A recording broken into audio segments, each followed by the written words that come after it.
Jill Lawrence has put a question up. Let me just flash it up. What does apply to SMEs as a threshold for issuing statutory demands?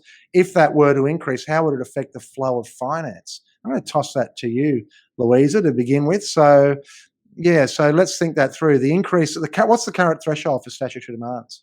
$2,000. So in order to issue a statutory demand to a company, which is usually one of the precursor steps before putting another company into liquidation, that they haven't paid a debt to you or to your company of at least $2,000.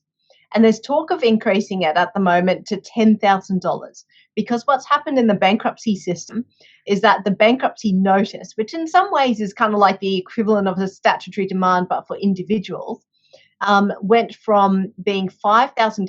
So if somebody hadn't paid you $5,000 before, you could issue them a bankruptcy notice and then bankrupt them, whereas that has now increased to $10,000.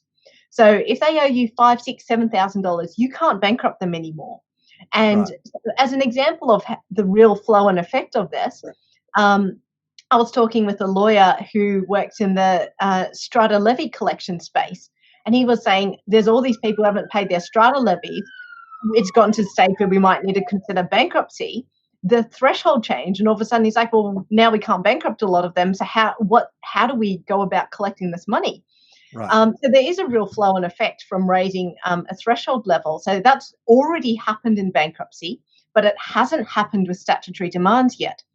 Statutory demand being issued to companies rather than to individuals. So there's real talk about what happens if it increases.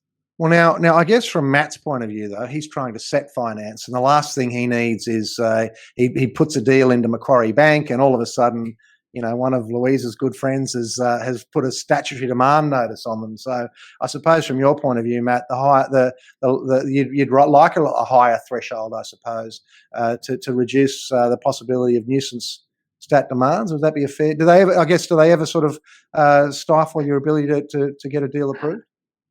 Oh, not normally. And when I'm talking my Atlas broker hat on now, not really. We don't see them too often, so it doesn't really impact me. But from an applicant point of view, I'm sure the higher the better for them.